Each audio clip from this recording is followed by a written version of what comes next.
Hello, my name is Robert Burne MacDougall. About 3 years ago, I wrote and published a book entitled No Way to Fight a War. It looks like this. You probably haven't seen it on the shelves at your neighborhood bookstore, and you haven't seen it on the New York Times bestseller list.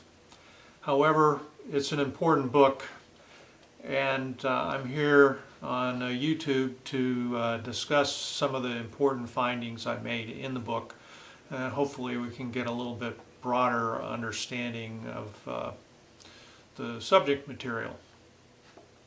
I began collecting the material a few years ago when I was asked to teach a course called War in the Modern Age at East Carolina University. And as a retired naval officer, I thought I was pretty well prepared through my experience over the duration of the Cold War, and as kind of a student of history to discuss the subject.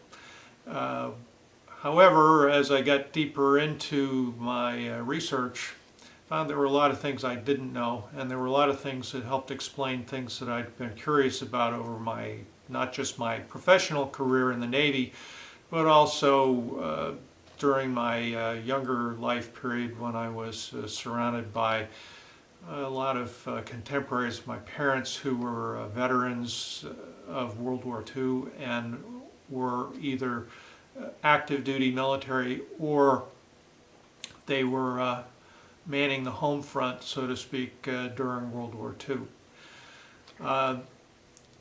This book has roughly 4 parts to it, and I'll be discussing those in some detail in short video clips over the next few weeks. The book is available at Amazon. It's available in either the hardbound copy like you see here, or it's in the ebook or Kindle version that you're welcome to download for your e-reader. A few things about myself. I'm a product of Westford, Massachusetts. I grew up on an apple farm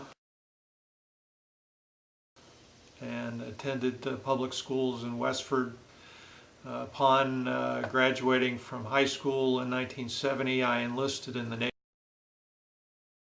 nuclear submarine program. After 2 years, principally in schools, preparing to go to submarines, I was appointed to the Naval Academy by the Secretary of the Navy.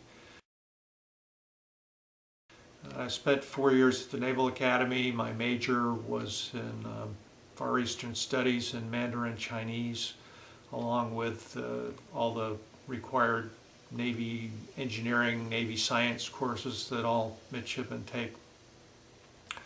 And upon graduation in 1976, I embarked on a career as a surface warfare officer and served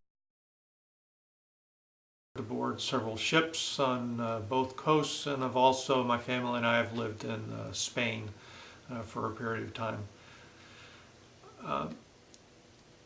The book, as I said, has 4 parts. The first part talks about how we have kind of lost our way since World War II, and how it has our national policy regarding the use of armed force has changed since the end of World War II. Another thing it gets into is the subject of limited war. Essentially, since the end of World War II, the United States has been involved in several major wars: Korea, Vietnam, Iraq, and most recently Afghanistan, that we're still involved in, along with other smaller limited wars. What I found in my readings, some pretty amazing discovery for me, especially having come in the Navy during the Vietnam period, is that the way we went about them, Korea, Vietnam, Iraq, and Afghanistan, were unwinnable.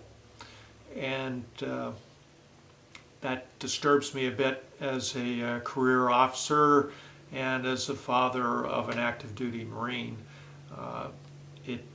It disturbs me that our national leaders are not aware of some very simple rules that we could go through to determine whether or not armed forces justified or prudent.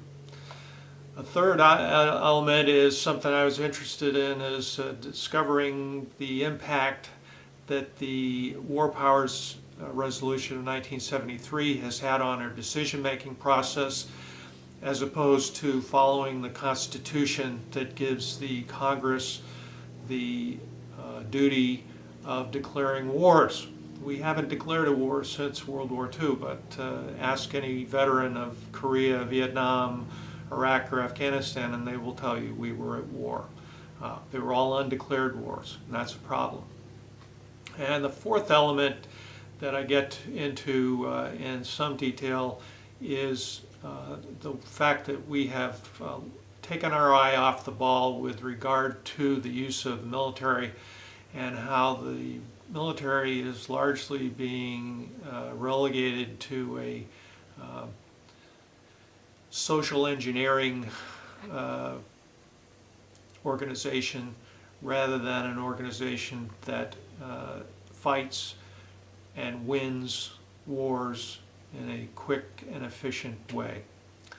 Anyway, thank you for your time, and look forward to an open discussion. I welcome emails, phone calls, whatever, if you have any comments, criticisms about the book and about the presentations in the weeks ahead. Thank you, and I look forward to meeting with you. Take care.